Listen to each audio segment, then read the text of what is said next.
Vous n'avez peut-être pas gardé un souvenir aussi bon de votre premier dépôt à la banque. Mais il y a de fortes chances pour que bien des années après, vous parliez encore de l'argent dans votre compte bancaire comme étant votre argent. Mais ce n'est pas le vôtre. Si nous avons un coffre bancaire, les titres et les objets de valeur que nous y déposons sont bien à nous. Nous louons un espace sécuritaire à la banque pour les déposer. Dans le langage courant, le terme « déposer » veut tout simplement dire poser quelque chose qu'on porte. Mais utiliser le terme « déposer » pour parler d'un compte bancaire, c'est tout à fait trompeur. En réalité, un dépôt bancaire, c'est un prêt consenti à la banque. En fait, le solde de notre compte bancaire indique le montant d'argent que la banque nous doit. Il représente une promesse de paiement faite par la banque et non pas de l'argent liquide bien réel que nous aurions déposé. La différence est considérable. Quand nous confions notre argent à la caissière de la banque, notre argent devient celui de la banque, qui peut en faire ce qu'elle veut. Tout l'argent déposé à la banque est l'argent de la banque. Il n'est plus à nous. C'est pourquoi la banque nous paye des intérêts. Nous avons prêté notre argent à la banque. La distinction peut sembler sémantique, car nous savons que nous pouvons aller à la banque n'importe quand pour retirer notre argent en espèces. Mais la distinction est cruciale. Les opérations financières du système bancaire concernent tout le monde. Et pourtant, la plupart d'entre nous ignorent tout du fonctionnement de ce système. Il faut savoir que l'économie mondiale actuelle repose sur un système de crédit fourni par les banques. Quand ce système s'effondre, tout le monde en subit les conséquences.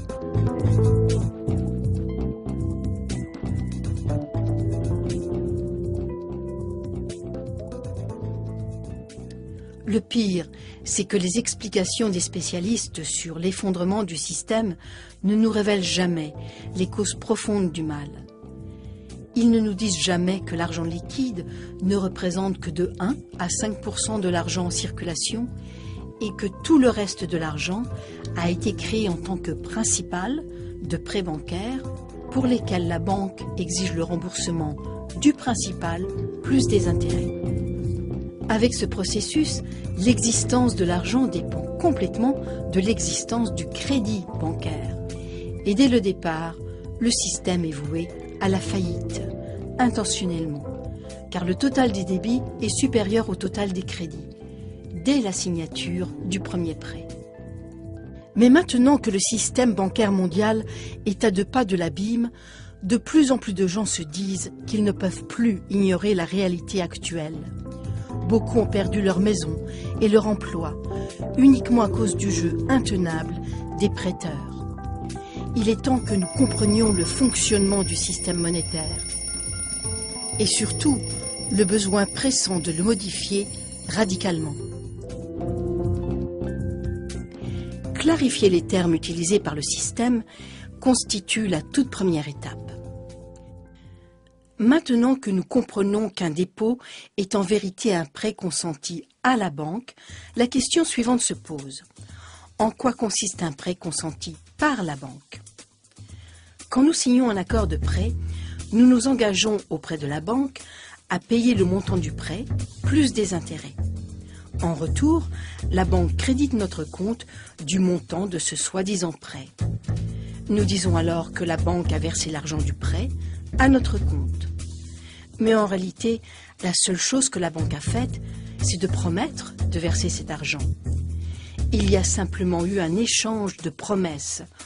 Aucune des parties n'a donné quoi que ce soit de concret à l'autre. Toutes les deux ont fait des reconnaissances de dettes équivalentes. Alors, qui est vraiment l'emprunteur et qui est le prêteur? Les termes prêt, prêteur et emprunteur sont tous trompeurs. En échangeant des promesses de paiement, les deux parties ont créé un crédit bancaire ou de l'argent scriptural, c'est-à-dire des chiffres inscrits dans un compte bancaire. Nous pouvons dépenser ces crédits bancaires car chaque fois que nous faisons un dépôt à notre compte augmente.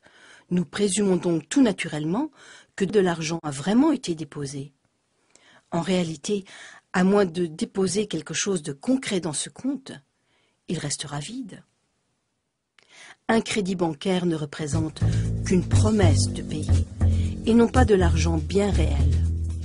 Une promesse indique toujours l'absence de l'élément promis. Sinon, il n'y aurait pas besoin de promesse. Alors, comme tous les comptes bancaires ne sont que des promesses de paiement, la banque et l'emprunteur échangent tout simplement des promesses. Du coup, avec quelques chiffres entrés sur un clavier, un solde positif apparaît dans le compte bancaire de l'emprunteur, sans que personne n'ait déposé le moindre argent réel dans ce compte. Vous savez maintenant ce qu'est vraiment un prêt bancaire.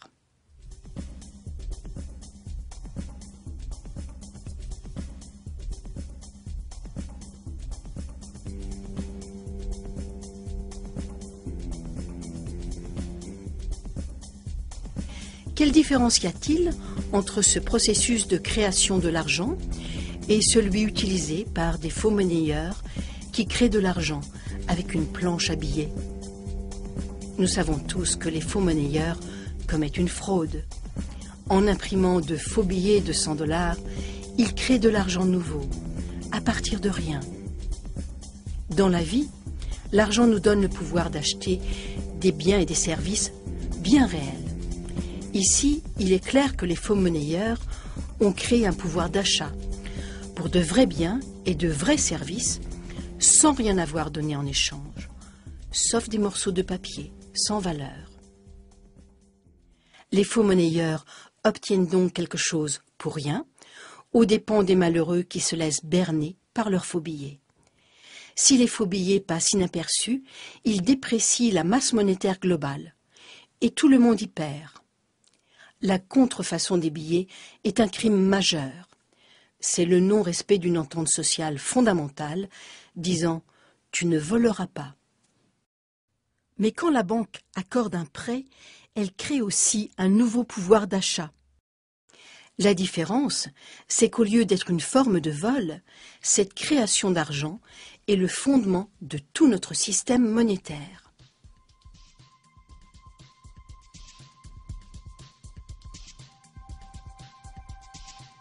Alors comment se fait-il que la création de l'argent à partir de rien est un crime, dans le premier cas, mais qu'elle est une pratique commerciale standard par laquelle est créé presque tout l'argent du monde, dans l'autre cas?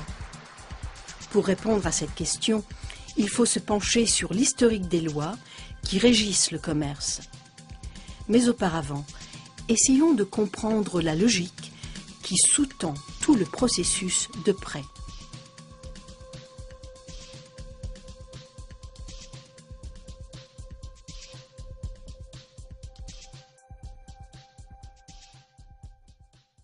L'emprunteur veut faire un achat, mais il n'a pas d'argent pour le faire à présent. Par contre, il est certain d'avoir assez d'argent à l'avenir pour payer à la fois son achat et les intérêts sur un prêt. Alors, l'emprunteur va à la banque pour demander un prêt. Il peut faire une promesse tout à fait crédible d'avoir de l'argent à l'avenir. Mais maintenant, il a les poches vides, et c'est bien pourquoi il a besoin d'un prêt.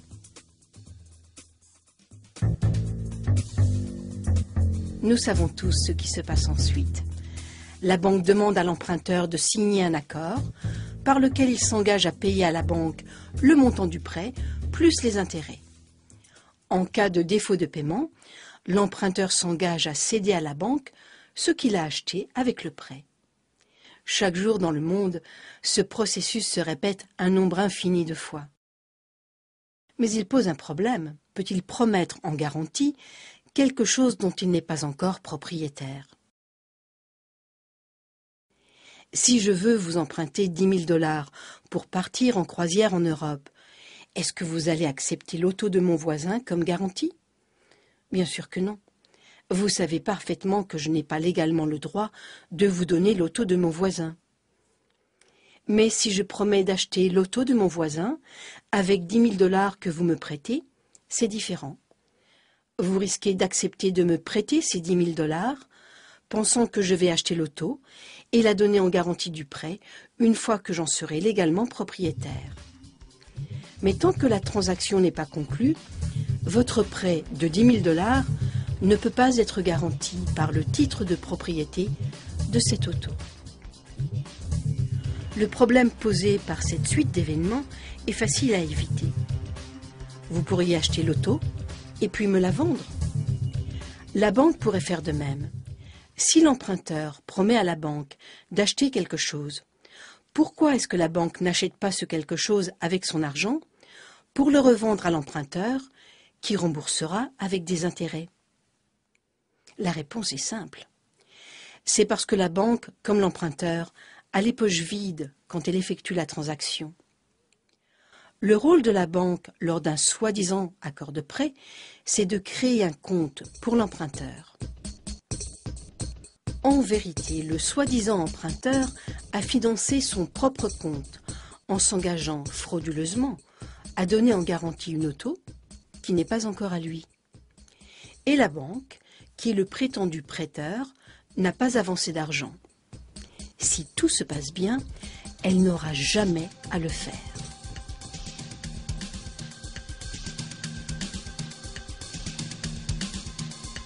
L'emprunteur croit que le nouveau solde dans son compte représente son argent à la banque.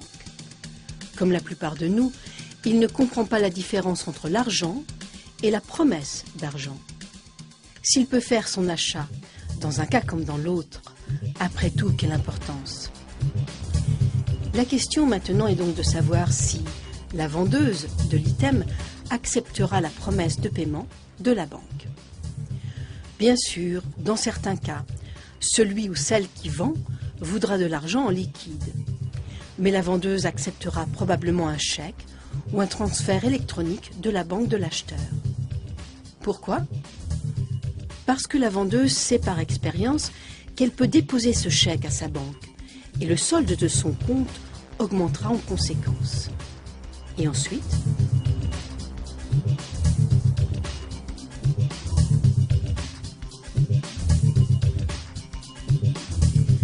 la banque de l'acheteur doit maintenant le montant du prêt à la banque de la vendeuse. Alors vous pensez peut-être que cet argent va bel et bien être transféré. Mais la promesse de paiement faite à l'emprunteur par sa banque a simplement été transformée par cette transaction. C'est devenu une promesse de paiement faite par cette banque à la banque de la vendeuse.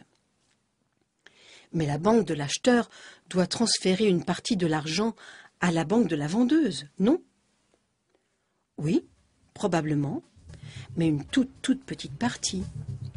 Et à long terme, aussi longtemps que la banque obtient suffisamment de dépôts, le montant net de l'argent existant dont la banque aura besoin pour couvrir ses prêts peut théoriquement être de zéro. Comment?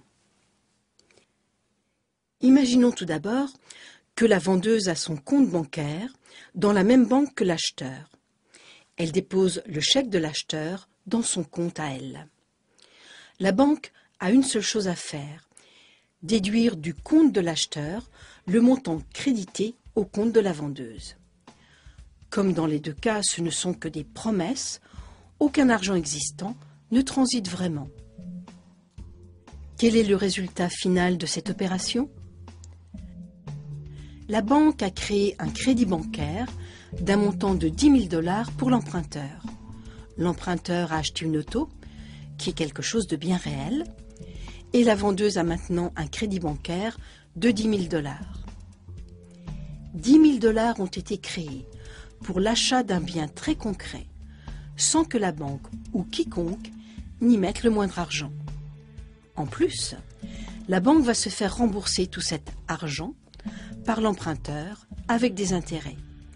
Et s'il ne paie pas, la banque récupérera l'auto. Des tours de magie comme celui-là, on n'en voit d'habitude qu'au spectacle. Mais qu'est-ce qui se passe si la vendeuse dépose son chèque dans une autre banque? Est-ce que la banque de l'acheteur devra transférer des fonds à la banque de la vendeuse? Peut-être, mais sans doute infiniment moins que le total du prêt, car le système bancaire fonctionne comme une seule banque. Pour bien le comprendre, ajoutons une autre transaction à ce scénario. Imaginons que le même jour, la banque de la vendeuse a consenti un prêt similaire à une vieille dame qui a acheté un méga système de cinéma à domicile. Le magasin d'électronique a déposé le chèque de cette dame à sa banque. La banque du magasin d'électronique avait fait un prêt similaire qui avait été déposé à la banque de l'emprunteur d'origine. Une fois toutes les transactions réglées, les banques ne se doivent rien, ou s'il y a de petites différences, ce n'est qu'une infime partie du crédit total ainsi créé. C'est clair. Bien que les banques ne prêtent pas vraiment l'argent des déposants, contrairement à ce qu'on croit généralement, elles ont besoin de dépôts pour consentir des prêts. En effet, les banques ont besoin de faire rentrer des crédits provenant d'autres banques pour compenser les crédits qu'elles émettent à d'autres banques. Aussi longtemps qu'une banque parvient à équilibrer les rentrées et les sorties de crédit, elle peut consentir de nouveaux prêts et donc continuer à créer de l'argent. Aucun argent créé ne devra vraiment sortir de ses poches. La banque est libre d'investir ses propres fonds en obligations de société et en obligations d'État ou dans tout autre instrument financier autorisé par sa charte. Toutes ces transactions peuvent être résumées en un diagramme. Les intérêts que paient les gouvernements et les sociétés aux banques sur leurs obligations sont en réalité payés par nous. Nous payons ces intérêts sous forme d'impôts et nous les payons par tous les biens et services que nous achetons. Les banques se déchargent sur nous d'une autre responsabilité. Si elles font faillite et si elles ne peuvent pas respecter leurs promesses de paiement, c'est nous qui payons les pots cassés. Mais vous vous demandez peut-être comment les banques peuvent faire faillite si elles ne doivent pas vraiment déposer des fonds lors de ces transactions. Comment peuvent-elles avoir quelque chose à perdre? La réponse est simple. La grande différence entre les banques et les faux monnayeurs, c'est que les banques ont légalement le droit de créer de l'argent, mais uniquement en respectant des règles de comptabilité bien précises. Une banque peut seulement créer de l'argent en inscrivant les remboursements et la garantie de l'emprunteur à la rubrique des actifs de la banque, du côté positif de ses livres bancaires, le tout étant compensé du côté négatif par le prêt ou par ce que le système bancaire appelle l'engagement créé par la banque. Si l'emprunteur ne fait pas ses remboursements, l'actif donné en garantie est saisi, puis vendu par la banque. Dans un marché en décroissance, quand les reprises de possession sont nombreuses, la nouvelle valeur de l'actif qui a diminué ne couvre pas le passif de la banque. La banque inscrit alors une perte dans ses livres. Quand les saisies bancaires, ventes forcées, se multiplient, par exemple à la suite de l'effondrement du marché de l'immobilier, une grande partie des garanties bancaires s'évapore et les banques essuient alors de très lourdes pertes. Mais en réalité, ce sont juste des chiffres, complètement immatériels. Pourtant, les banques doivent respecter les obligations que ces chiffres leur imposent. En cas de dérapage, les conséquences peuvent être terribles. Paralysie de l'économie, désintégration sociale, chaos financier, famine, émeutes et guerre.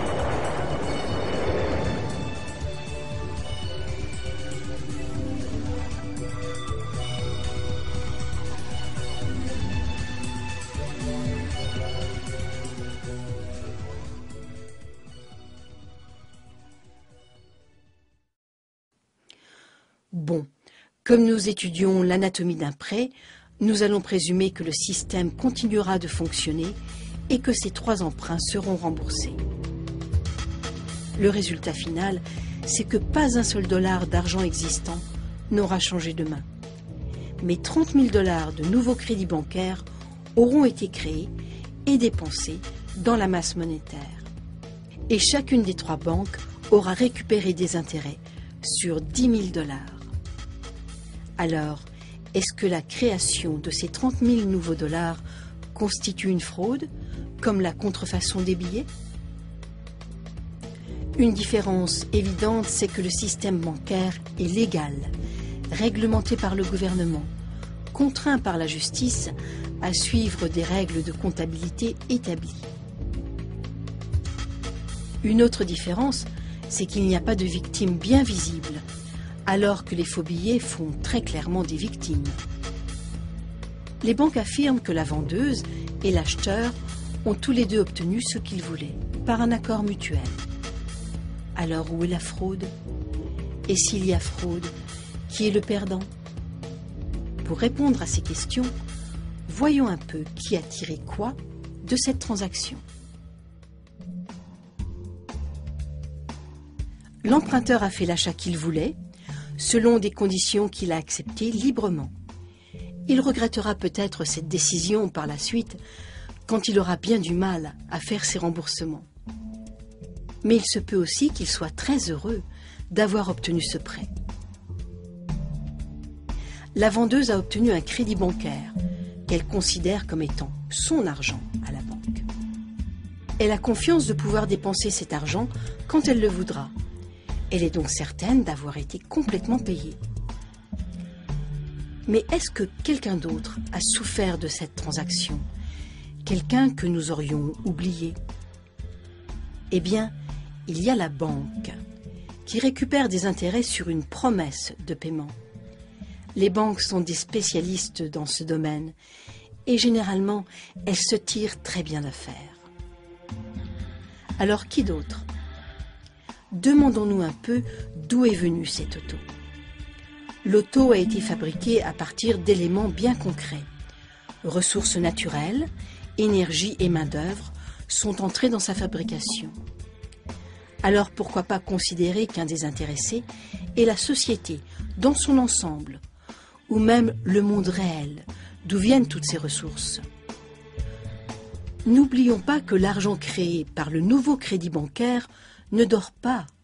Il est dépensé, mis en circulation dans le monde bien réel. Et c'est à ce monde bien concret que l'argent va, en fin de compte, en échange de l'auto. Par exemple, cet argent nouveau peut stimuler une production nouvelle, contribuant à la croissance de l'économie et au bonheur de certains.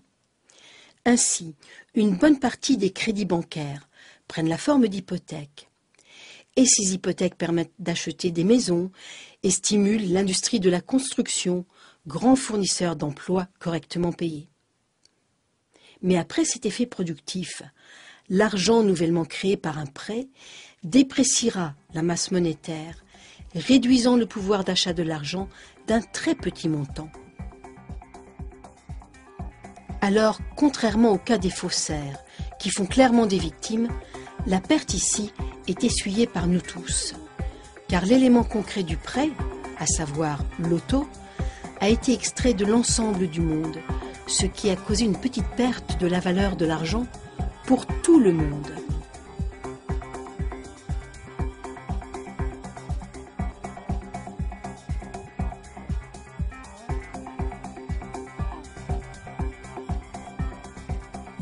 Poursuivons notre comparaison entre le crédit bancaire et la contrefaçon des billets. Les faux billets sont éventuellement détectés et retirés de la circulation, entraînant une perte directe pour toute personne qui les a acceptés. Bien sûr, il est impossible de prédire quelle partie des faux billets sera repérée ou quand les faux billets seront éliminés de la circulation. Le crédit bancaire est lui aussi éliminé de la circulation, parce qu'à chaque paiement, une partie du principal est remboursée, donc éliminée. Presque tout l'argent actuel prend la forme de crédit bancaire. Par conséquent, presque tous les dollars qui passent sur nos comptes ont une date d'échéance. Un jour, Ils serviront au remboursement du principal sur un prêt bancaire et ils cesseront d'exister. En plus des paiements du principal, il y a les paiements d'intérêt qui constituent des revenus pour les banques. La plus grande partie de ces revenus sont recyclés dans l'économie sous forme d'intérêts payés aux déposants et de diverses dépenses des banques. C'est pourquoi il n'y a pas de perte évidente quand un crédit bancaire est éliminé de la circulation, alors que la perte résultant de l'action des faux monnayeurs est bien visible. Mais regardons de plus près. Une connaissance élémentaire de l'arithmétique suffit pour comprendre le pouvoir que confère le contrôle de la masse monétaire et pour saisir comment, avec le système actuel, la dette totale doit sans cesse augmenter. Faute de quoi, le système s'effondre. Chaque fois que le rythme de création de l'argent-dette perd du terrain sur le rythme de destruction de l'argent-dette, le total de l'argent en circulation diminue. C'est ce qu'on appelle la déflation, car la masse monétaire diminue comme un ballon qui se dégonfle. Il y a donc moins d'argent par rapport aux biens et aux services disponibles. Et comme il y a moins d'argent, le prix des biens et des services baisse. À première vue, on pourrait croire que ce serait une bonne chose. Et ça pourrait l'être, si l'argent n'était pas créé sous forme de dette, avec des intérêts. Pour toute personne qui n'est pas endettée, la déflation aurait pour résultat un dividende général, payé sur les biens et services de son choix. Ce serait un peu comme si cet argent venait d'actions que les gens auraient dans une compagnie prospère dont ils seraient les propriétaires et qui serait leur nation. Les gens n'auraient pas besoin de demander une hausse des salaires. Si la nation était plus productive et méritait une augmentation, tout le monde en profiterait automatiquement, car tout le monde pourrait acheter davantage avec son argent. Mais ce n'est pas du tout l'effet que produit la déflation dans un système où l'argent est créé sous forme de dette avec intérêt. Plus de 95% de tout l'argent actuellement en circulation prend la forme de dette envers les banques, c'est-à-dire de promesses de remboursement avec intérêt. Comme nous l'avons vu, le principal est créé lors de l'accord de prêt, mais pas l'intérêt. Comme un certain temps s'écoule entre la création du prêt et son remboursement, et que la plus grande partie des revenus d'intérêt est recyclée sous forme de dépenses de fonctionnement des banques, la plupart d'entre nous parviennent à faire leur remboursement aussi longtemps que la masse monétaire grossit.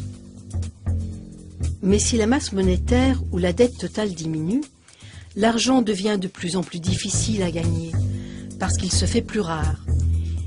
Il devient alors de plus en plus difficile de faire des remboursements fixes. Pour les gens lourdement endettés, la rareté de l'argent peut s'avérer catastrophique.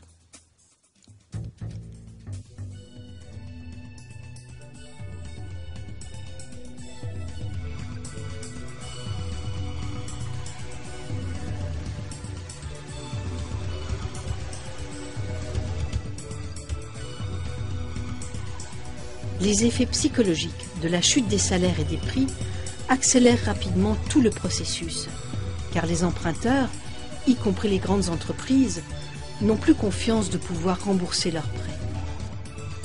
Alors ils n'en demandent plus.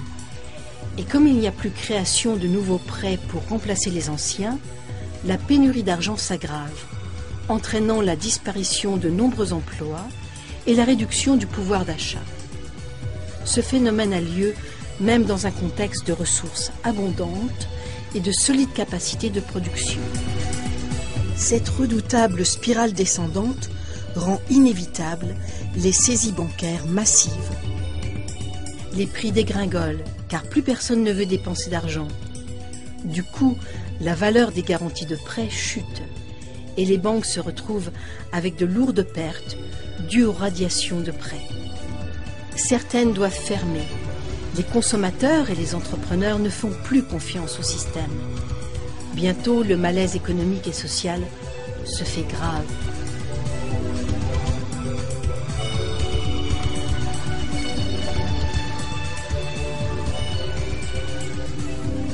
Rien ne peut arrêter cette spirale catastrophique, à moins que quelqu'un, généralement le gouvernement, ne crée de l'argent nouveau ou ne s'endette lourdement auprès des banques privées pour créer assez d'argent afin de relancer l'économie. L'exemple le plus connu de ce scénario est le crash boursier de 1929. La crise a eu pour effet psychologique que les gens ont fait de moins en moins d'emprunts. Il y a donc eu de moins en moins d'argent créé. La Réserve fédérale américaine n'est pas intervenue alors pour lutter contre la déflation. En 1932, la masse monétaire était réduite d'un tiers. Des milliers de gens ont été expulsés de leur maison, car l'argent requis pour rembourser leur hypothèque avait tout simplement cessé d'exister. Et puis, en 1932, Franklin Roosevelt est devenu président des États-Unis. Avec sa nouvelle donne, ou New Deal, Roosevelt a relancé l'économie en rétablissant la masse monétaire. Pour remédier au manque d'argent, il a emprunté auprès des grandes banques privées. Dans les usines, le travail a repris. Mais il a fallu attendre la Deuxième Guerre mondiale pour qu'il y ait de nouveau abondance d'emplois et d'argent. C'est grâce à tout l'argent investi dans l'effort de guerre que la grande crise a pris fin. Mais la guerre a aussi causé 50 millions de morts et a mené à une nouvelle hostilité dans les rapports de pouvoir mondial, avec une course aux armements, un gonflement de la dette et des mutations sociales et technologiques radicales.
Tout cet effet d'expansion et de récession économique est appelé le cycle économique, comme si c'était un phénomène tout à fait naturel, comparable au cycle de l'eau ou à celui du carbone, deux cycles naturels qui sont régis par le soleil.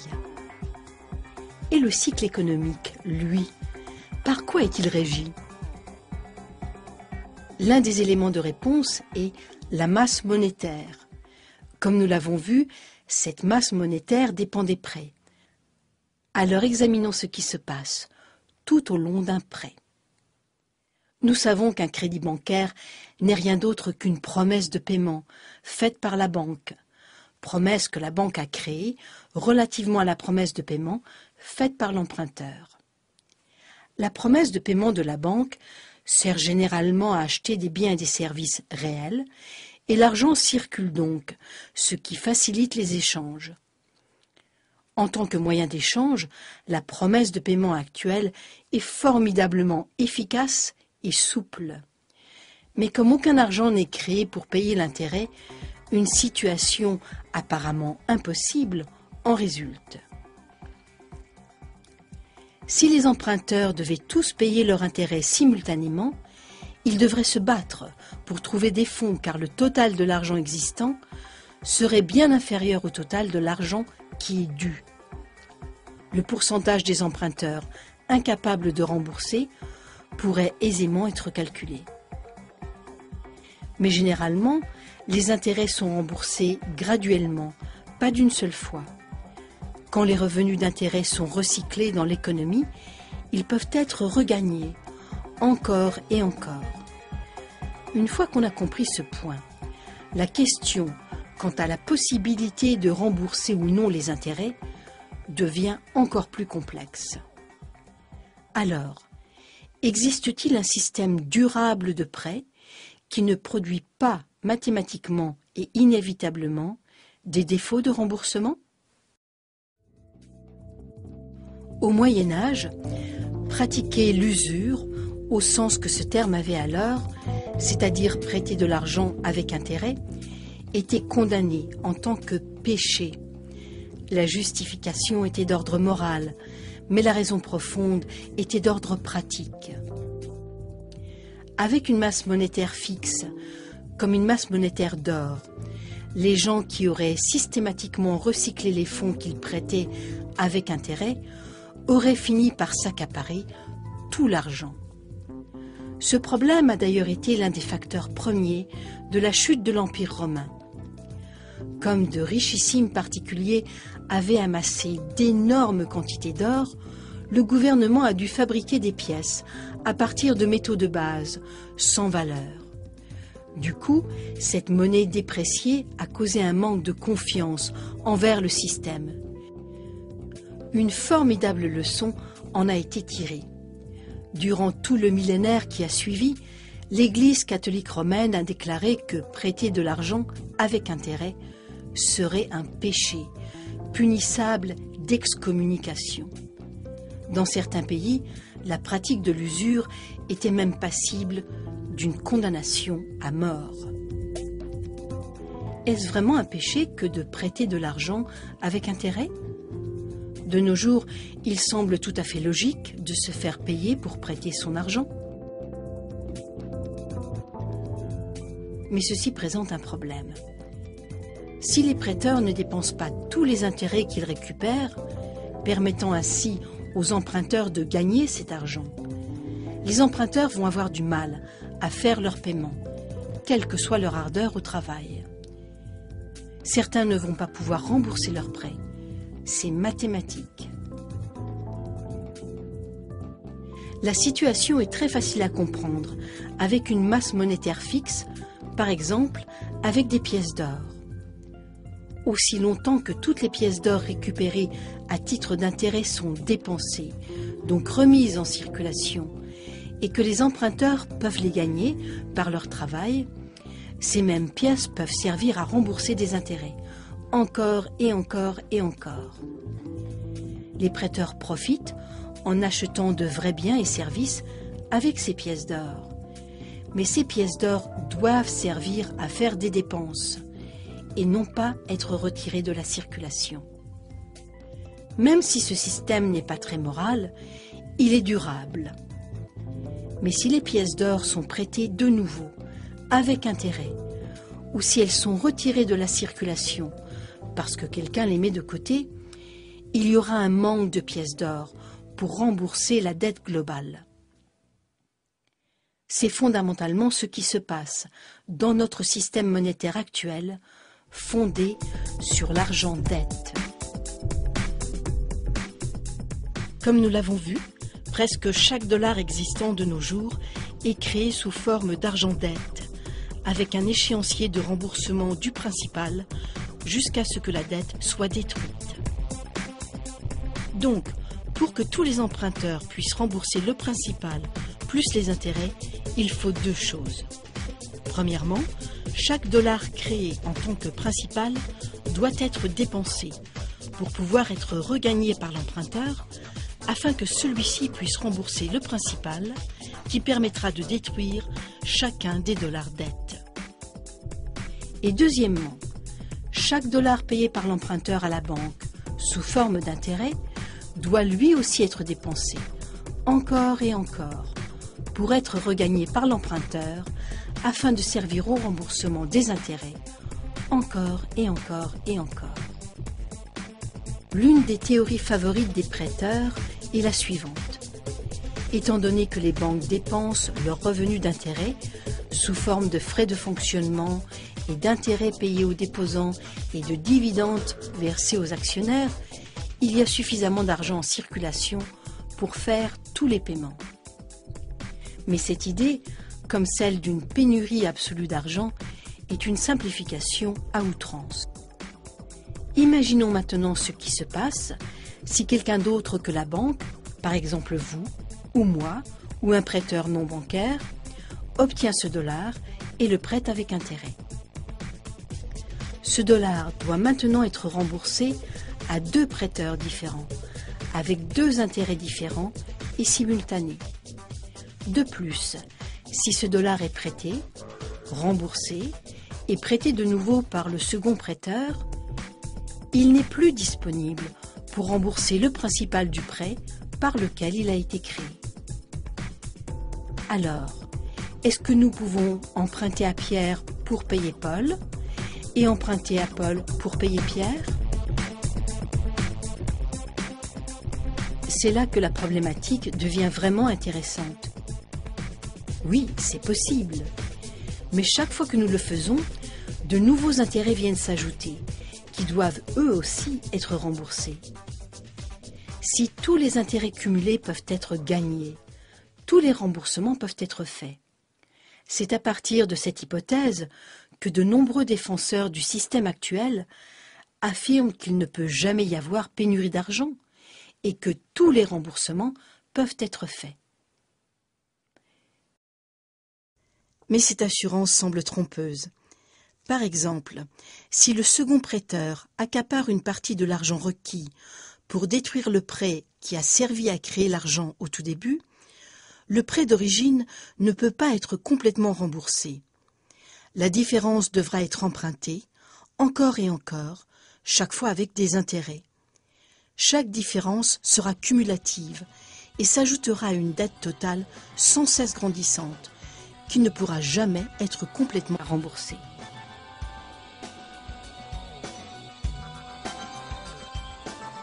Et bien sûr, pour chaque intérêt nouveau ajouté au système, un plus devra sortir du système pour payer cet intérêt. Tout le monde est touché, les gouvernements, les producteurs et les consommateurs. Pour ce plus, les producteurs doivent augmenter leurs prix ou faire davantage de ventes. Mais pour faire davantage de ventes, il faut généralement baisser les prix et donc vendre toujours plus, ce qui mène à une surchauffe de la production et à une saturation du marché. En fin de compte, il y a des pertes d'emplois, des fermetures d'usines et des faillites. Pour ce plus, les gouvernements doivent augmenter les impôts. Mais l'augmentation des impôts draine l'argent de l'économie de production, entraînant une réduction de la capacité collective à payer les impôts. Le gouvernement doit alors emprunter davantage avec des intérêts accrus. Et pour ce plus, les consommateurs doivent par exemple trouver un second emploi ou emprunter davantage pour rembourser leurs anciennes dettes ou encore prolonger l'échéancier de leur remboursement. Mais une concurrence accrue pour les emplois entraîne une diminution des salaires et un remboursement sur une période plus longue fait augmenter considérablement les intérêts à rembourser. Enfin, emprunter pour payer d'anciennes dettes, c'est un peu comme remplir un trou en creusant un trou toujours plus grand. Voilà la situation dans laquelle nous nous retrouvons actuellement. Les producteurs ne peuvent pas vendre davantage, car les consommateurs n'ont pas les moyens d'acheter davantage. Les gouvernements diminuent les impôts en espérant stimuler la demande des consommateurs. et le revenu réel des consommateurs est en stagnation ou en baisse en raison de la concurrence pour les emplois. En résumé, toute augmentation du montant total des intérêts dans le système monétaire entraîne une vraie pénurie d'argent. Tout ceci s'explique du fait que la véritable économie de production est limitée par la disponibilité restreinte des richesses naturelles. L'économie de production répond à des besoins bien réels. Actuellement, elle ne parvient pas à suivre le rythme de l'économie artificielle fondée sur les transactions financières, qui a un appétit effréné pour le gain, sans aucun égard pour les limites naturelles du monde réel.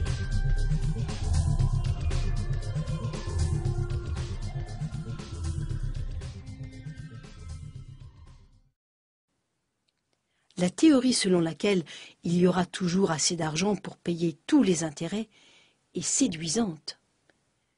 Mais pour être vraie, elle devrait être vraie à 100%. Or, c'est impossible. Premièrement, parce que les seconds prêteurs, qui ne sont pas des banques, représentent une bonne partie des prêteurs.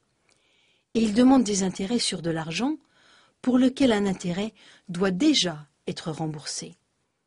Deuxièmement, il faut considérer les attentes culturelles.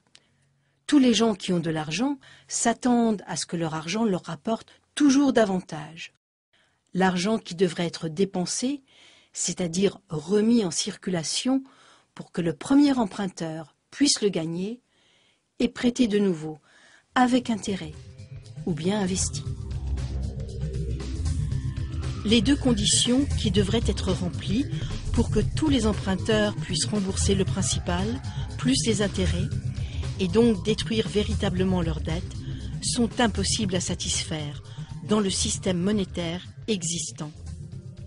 Rien dans notre système monétaire n'interdit de reprêter l'argent créé à partir d'un prêt, et rien n'oblige les banques à dépenser leurs revenus d'intérêt pour qu'ils puissent être regagnés par les emprunteurs, ce qui leur permettrait de détruire leurs dettes.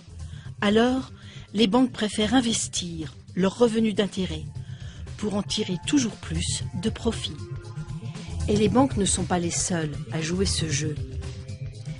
Quiconque fait faire boule de neige à son argent pour que son butin grossisse toujours plus, le fait aux dépens des emprunteurs qui ne vont pas trouver l'argent requis pour payer leurs dettes, sauf en s'endettant encore davantage.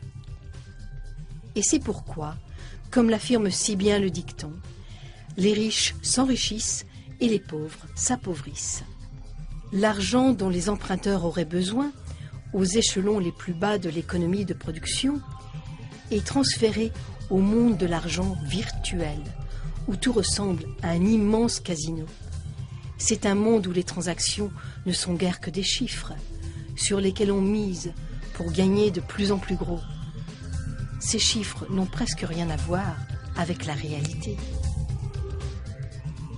De nos jours, la plus grande partie de l'argent change de main dans l'économie du jeu, c'est-à-dire le marché d'échange, les instruments dérivés et les autres instruments financiers avec lesquels les banques et les fonds d'investissement jouent pour s'enrichir. En voici un exemple. Le total des transactions sur le marché mondial d'échange en une seule semaine est supérieur au total des transactions sur le marché mondial des biens et services durant toute une année.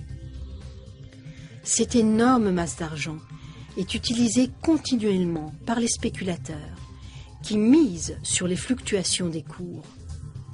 Cet argent existe, mais uniquement dans l'économie du jeu. Alors, dans quelle mesure les intérêts, qui pèsent si lourd, sont-ils non remboursables? Pour répondre à cette question, il faudrait pouvoir retracer avec certitude tout l'argent du monde. Mais comme il y a plus de 6 milliards d'habitants sur la planète, dont la majorité gagne de l'argent, le dépense, l'emprunte et le prête, les transactions monétaires mondiales sont au moins aussi complexes que les flux des océans, et donc impossibles à retracer. Cependant, la tendance actuelle est claire. La même vieille histoire se perpétue. Les riches retirent de plus en plus d'argent de l'économie du jeu, où les simples emprunteurs n'ont guère de chance d'en gagner. Et la seule manière dont le système peut rester en place, c'est en créant toujours plus d'argent. Mais plus il y a d'argent créé sous forme de dette, plus le seul moyen de créer davantage d'argent est de créer de nouvelles dettes. Le moyen de le faire, c'est d'accorder des prêts ridiculement faciles à des emprunteurs nullement qualifiés ou de faire des dépenses gouvernementales massives en opérations de sécurité et de guerre, ou encore de renflouer les banques quand elles font faillite.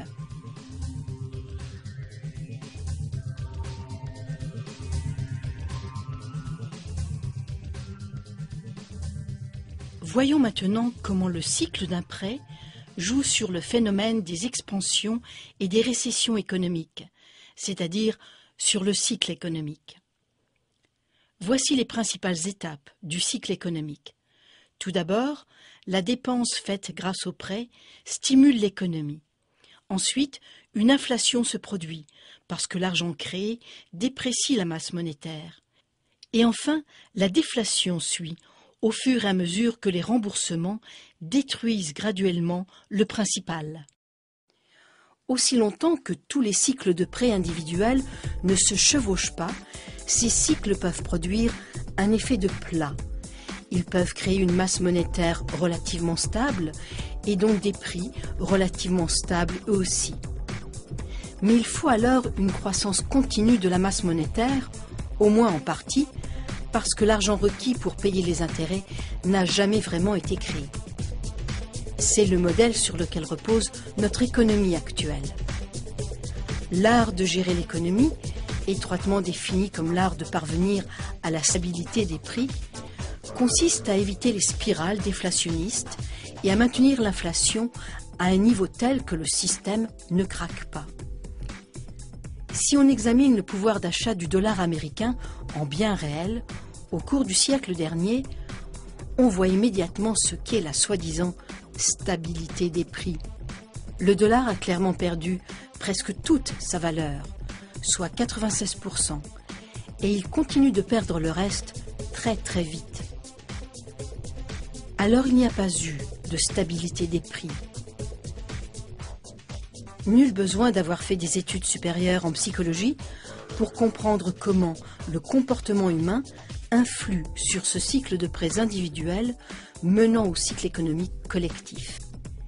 Si un entrepreneur voit des possibilités d'investir et réussit bien en empruntant, d'autres feront confiance au système et voudront suivre son exemple.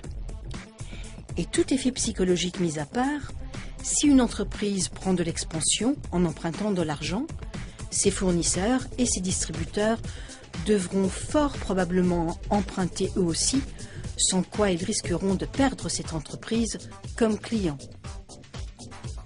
Le même effet de troupeau se produit quand le scénario est sombre, c'est-à-dire en période de contraction du crédit. C'est alors que les cycles de prêts individuels ont une tendance à s'aligner, plutôt qu'à être répartis au hasard. Et quand les cycles de prêts individuels s'alignent, le cycle à grande échelle, c'est-à-dire le cycle économique, émerge en raison de leurs effets cumulatifs. Alors résumons. À la suite de l'échange de promesses faites entre la banque et l'emprunteur, la société subit une inflation chronique et dépend des banques pour un apport grandissant d'argent afin de payer des intérêts qui deviennent impossibles à rembourser. Le résultat est un cercle vicieux d'accélération de la dette et de dépréciation de l'argent, menant à l'effondrement déflationniste de l'économie, suivi du chaos social ou de la guerre. Cette situation catastrophique s'étend à toute la société, causant partout des dommages. Au fond, nous sommes intoxiqués, mais pas à l'héroïne, au crédit. Pourtant, un jour viendra où notre capacité collective à emprunter et à rembourser tout ce crédit s'épuisera. C'est pourquoi le besoin existe de provoquer une expansion constante du crédit dans de nouveaux marchés. c'est-à-dire d'amener les gens partout ailleurs dans le monde à s'endetter toujours davantage. Aux États-Unis, en raison de cette expansion constante, le montant total de la dette pour 2008 a dépassé les 53 trillions de dollars, soit 5 fois le total des revenus annuels du pays tout entier. L'ensemble de la population est-elle satisfaite du système? Probablement pas, mais l'ensemble de la population n'a qu'une idée très vague des raisons du problème, c'est-à-dire du système hermétique de contrefaçon de l'argent et du pouvoir caché qu'exerce le système financier. Et les banques, comment s'en tirent-elles? Eh bien, en ayant seulement une toute petite fraction de l'argent qu'elles prêtent, les banques obtiennent des revenus d'intérêt massifs sur les prêts aux consommateurs et sur les hypothèques. De plus, en se servant de leur pouvoir de crédit pour acquérir de vastes portefeuilles d'actions de l'État et de sociétés, les banques s'approprient le contrôle du gouvernement et de l'industrie. Et enfin, en raison des inévitables défauts de paiement et saisies bancaires, les banques récupèrent des titres de propriété partout dans le monde.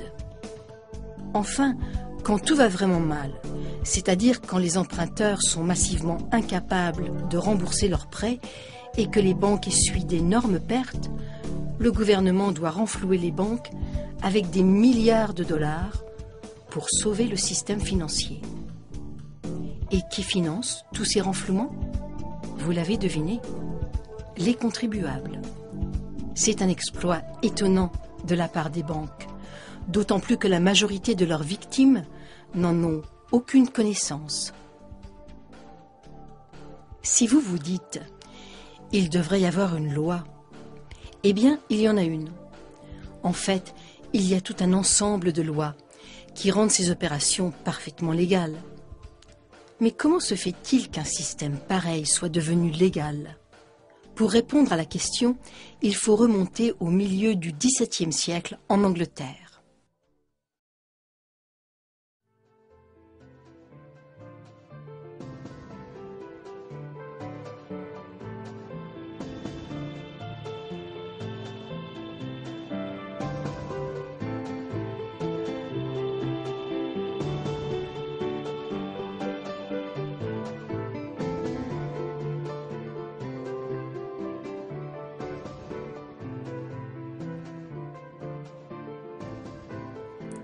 C'est à cette époque que sont apparus de plus puissants navires qui ont facilité les voyages d'exploration.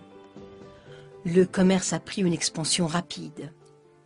Pour faire des échanges, en particulier sur de longues distances et de longue durée, les contrats sous forme écrite sont devenus de plus en plus importants, de plus en plus complexes.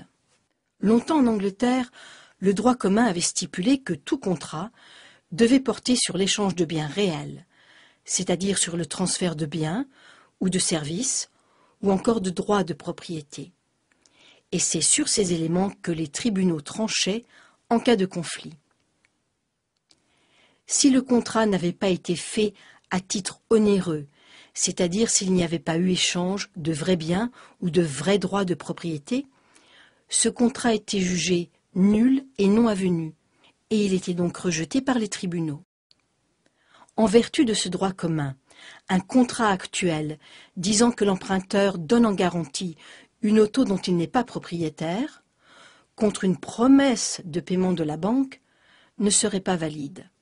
De plus, en cas de conflit, le droit commun stipulait que seules les personnes ayant réellement participé à un échange à titre onéreux, c'est-à-dire les personnes qui avaient livré des biens ou des services, pouvaient aller en justice pour exiger le respect du contrat.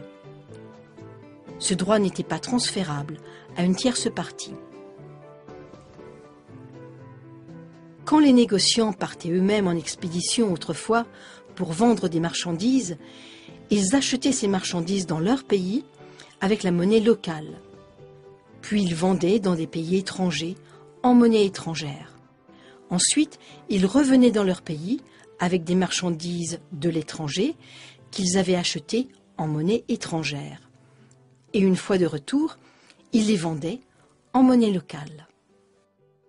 Mais comme le commerce devenait florissant et complexe, les négociants ont préféré rester dans leur pays et ils ont tout simplement affrété des navires. Ils pouvaient ainsi importer des marchandises de pays autres que celui où ils avaient exporté. Mais un problème est apparu alors. Les marchandises exportées avaient été payées à l'étranger, en monnaie étrangère, qui devait être dépensée ailleurs.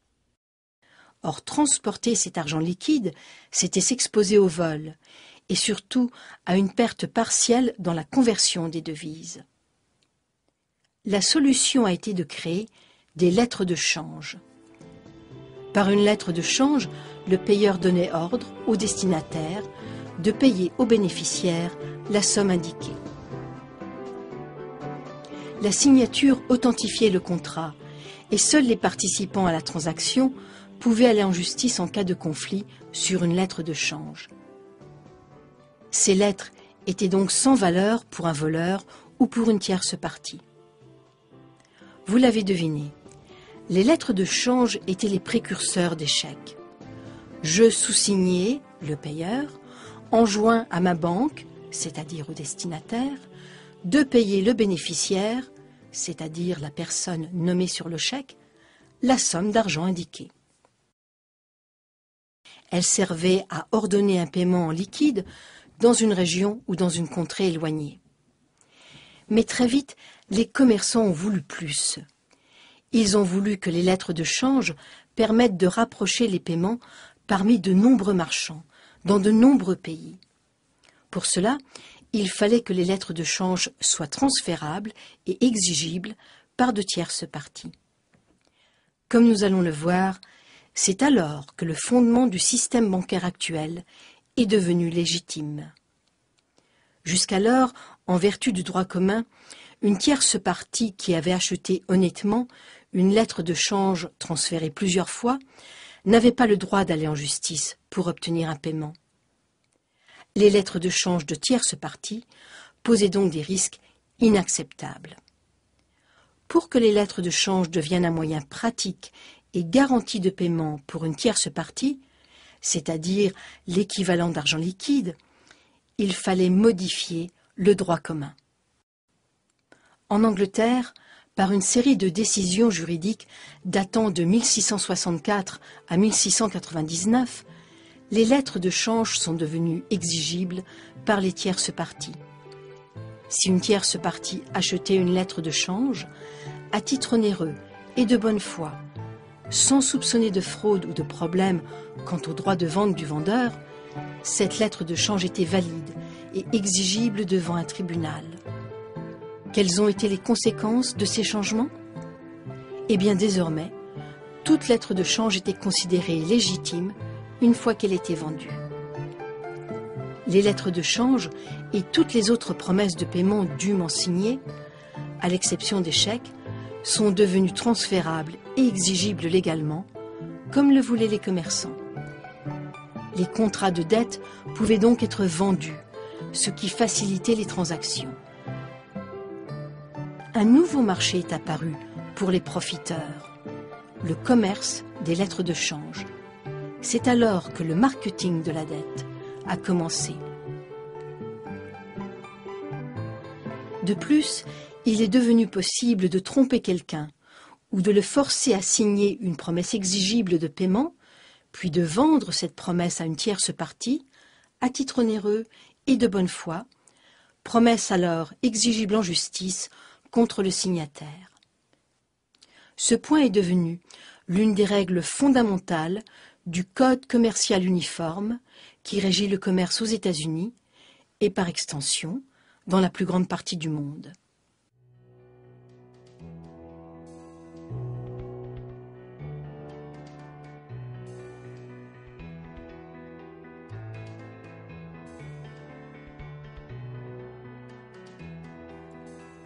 Pensez-y un peu. Si vous achetez un ordinateur portable qui a été volé, vous pouvez être reconnu coupable de recel de vol, ce qui est une infraction criminelle. Peu importe si vous avez payé cet ordinateur sans savoir qu'il avait été volé, le tribunal le rendra à son propriétaire légitime. Et vous, innocent ou pas, vous perdrez votre argent et vous pourrez être accusé d'un crime. Mais si vous achetez un accord de prêt à une banque, à titre onéreux et de bonne foi, peu importe que ce contrat résulte de manœuvres frauduleuses, en vertu des lois commerciales, le signataire devra payer et un tribunal veillera à faire respecter cette obligation. De nos jours, les contrats de dette prennent de multiples formes, dont les plus connus sont les prêts et les hypothèques. Notons en passant que c'est à l'époque de tous ces changements de loi que la toute nouvelle Banque d'Angleterre a été fondée. Première banque autorisée par l'État à créer de l'argent à partir de rien. Les nouvelles lois arrivaient à point. Elles permettaient à cette nouvelle banque de faire valoir ses contrats sans valeur, signés par les soi-disant emprunteurs.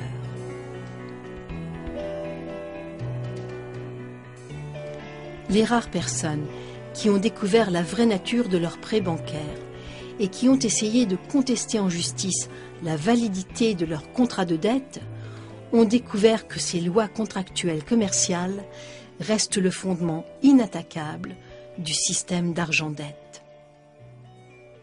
La banque peut très bien avoir vendu l'accord de prêt original à une tierce partie, à titre onéreux. Une seule chose compte pour un juge, même si cette tierce partie est une associée de la banque. Qui est le propriétaire du document? Que dit le document? Et qui l'a signé? Le fait que la banque ait omis d'informer l'emprunteur de la vraie nature de l'accord de prêt et l'absence de tout argent réel prêté par la banque n'ont aucune importance.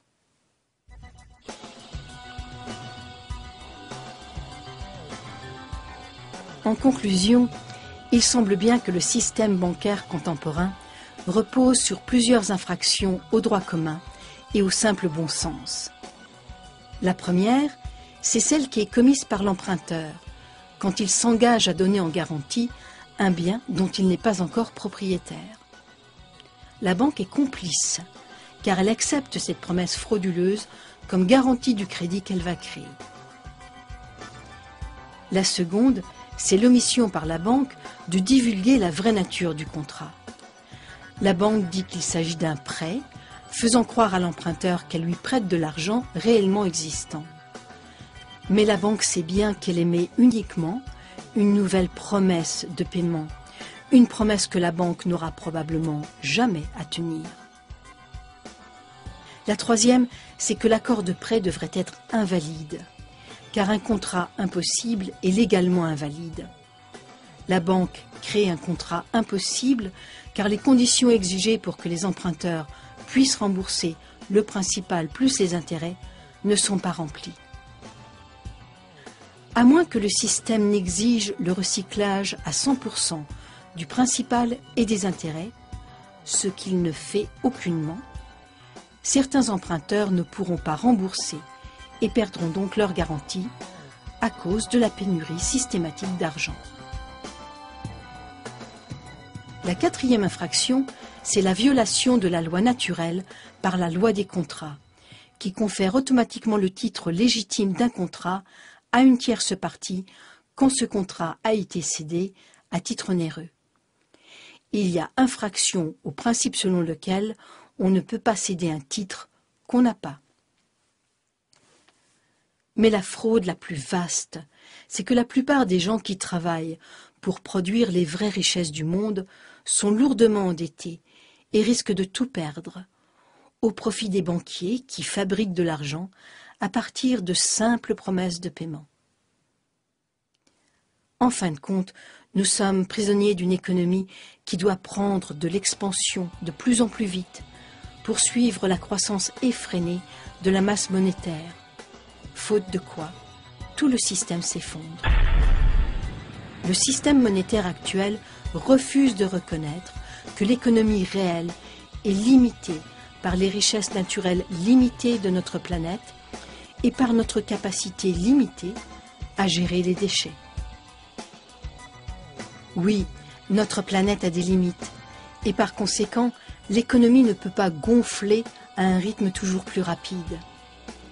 Notre système monétaire actuel ressemble à l'autobus du film Speed, qui roule à toute vitesse.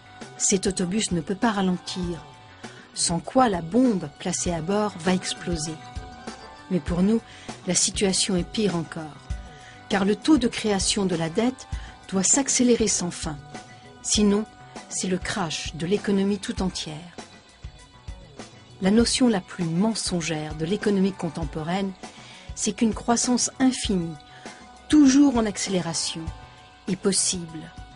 C'est une illusion, créée de toutes pièces par la course au profit. Un crash économique, social et environnemental sans précédent paraît inévitable, car le système monétaire semble incapable de s'adapter. Rien d'étonnant alors que les réformateurs du système monétaire, partout dans le monde, affirment que ce système tout entier doit être complètement repensé à partir de zéro.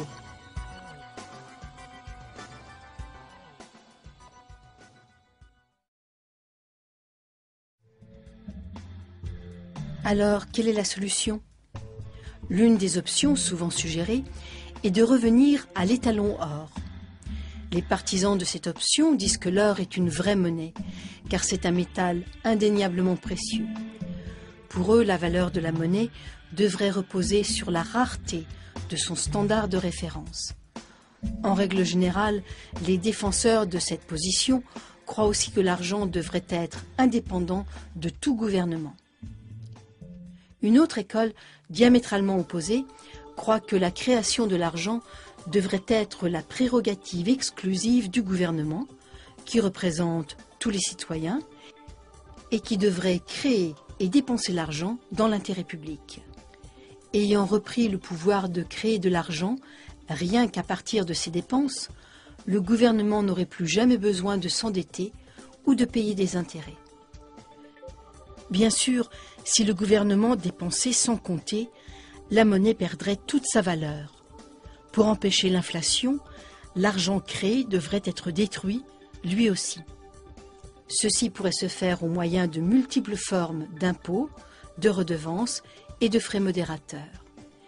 Les dépenses engagées par le gouvernement et les impôts recueillis par lui seraient alors interreliés et égaux, parfaitement équilibrés. L'objectif des impôts serait de stabiliser les prix, étant donné que le gouvernement n'aurait plus besoin de revenus d'impôts pour fonctionner. Au fil des siècles, le système monétaire fondé sur l'or et divers systèmes de crédit monétaire gouvernemental ont été utilisés.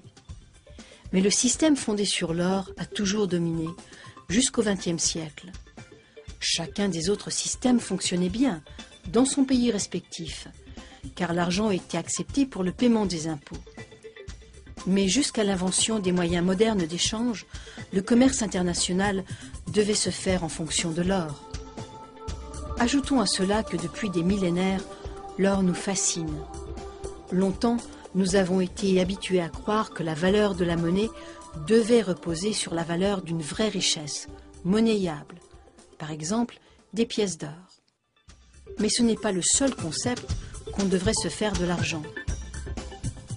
En tout cas, plus à notre époque, de l'argent dette. Fondamentalement, l'argent est tout simplement une idée, inventée par les humains pour passer d'une économie de subsistance à une économie complexe. C'est l'apparition de l'argent qui a rendu possible la spécialisation du travail et l'échange indirect des biens et des services.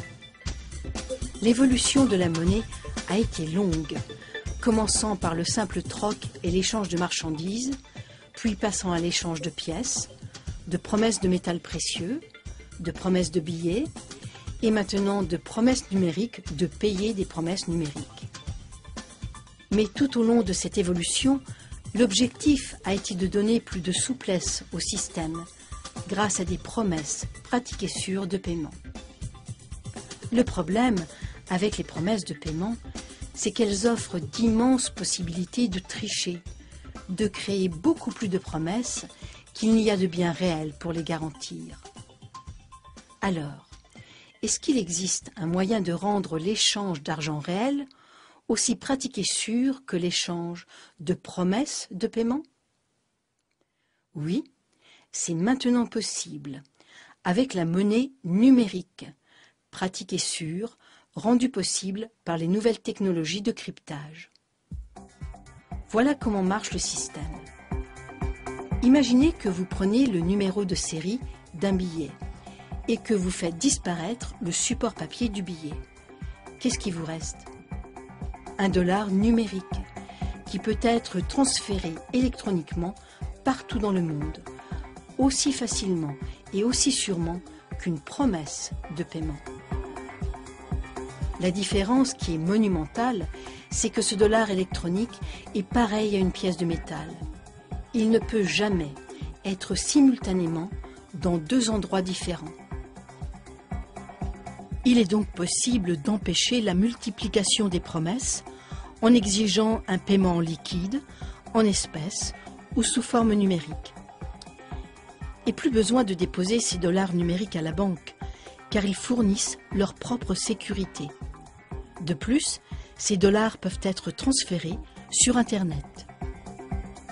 Autre avantage, la monnaie numérique, instantanément transférable, pourrait permettre diverses fonctions intelligentes, impossibles avec les autres formes de monnaie. Par exemple, avec une simple programmation, l'argent pourrait calculer sa propre valeur, en éliminant toute spéculation, toute manipulation et toute erreur humaine. C'est pas mal, non?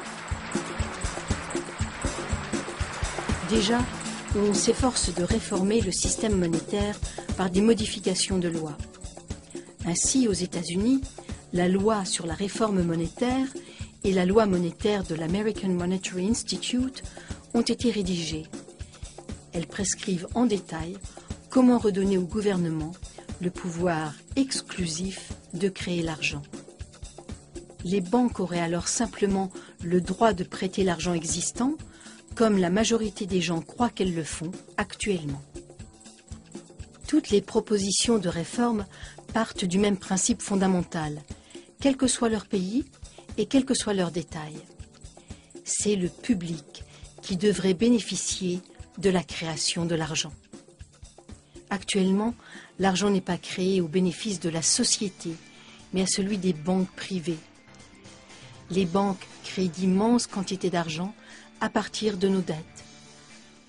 Plus nous empruntons, plus les banques récupèrent d'intérêts et plus elles s'enrichissent. Ce faisant, les banques prennent le contrôle de tout, des consommateurs, de l'industrie et des gouvernements.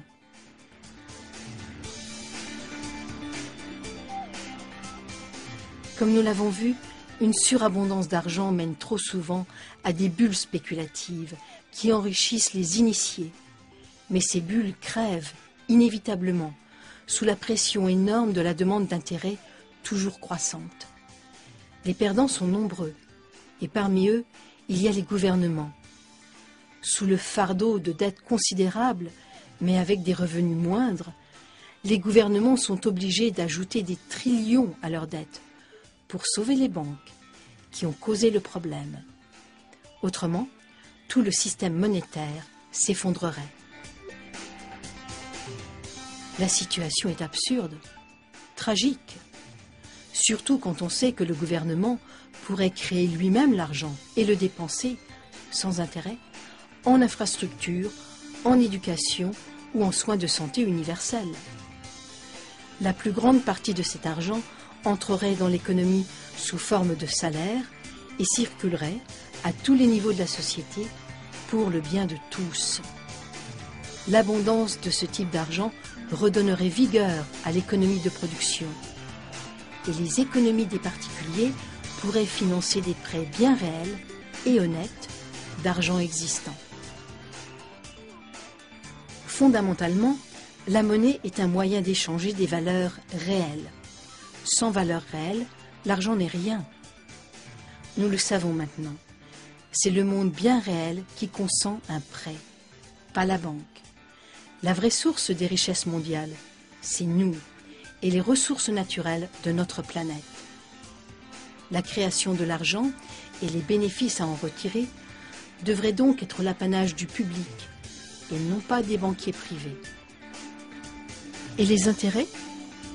Comme nous l'avons vu, les intérêts posent un problème mathématique qui peut être résolu de 3 manières. Premièrement, par des défauts de paiement et des saisies bancaires. Deuxièmement, par une croissance perpétuelle de la masse monétaire.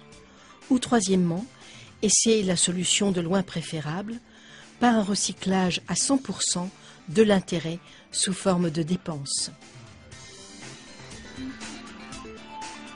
Mais pour parvenir à ce recyclage complet, il faudrait nationaliser toute l'industrie bancaire dans l'intérêt du public.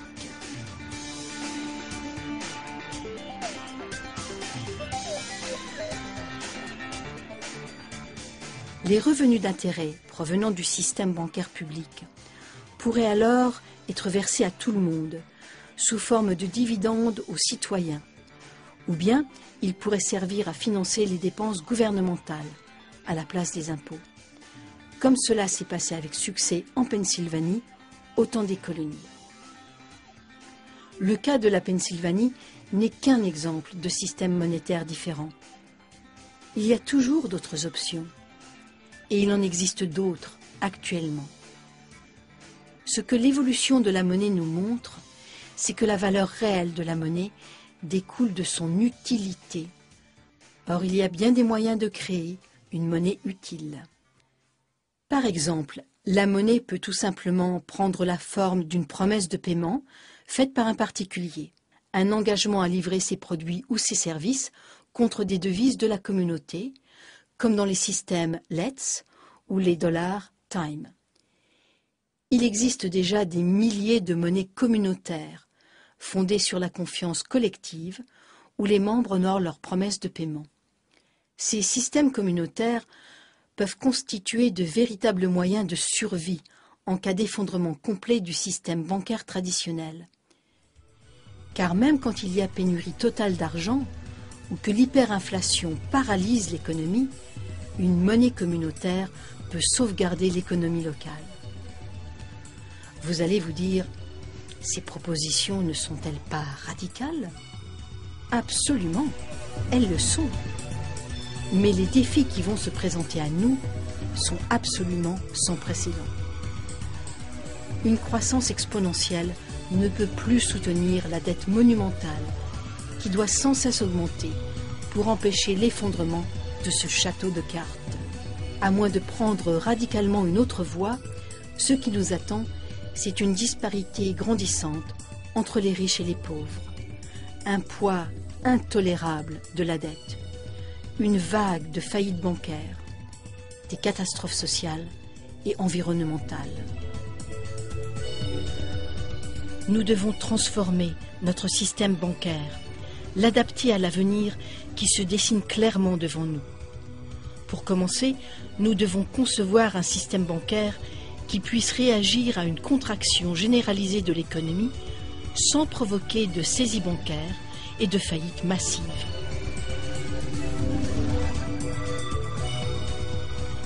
Alors, que pouvez-vous faire? Actuellement, partout dans le monde, des gens et des organismes comprennent les problèmes et les injustices causées par notre système monétaire. Vous pouvez vous joindre à leurs efforts pour apporter les changements fondamentaux dont notre monde a besoin. Parlez à vos amis. Une crise financière, c'est le moment de tirer des leçons.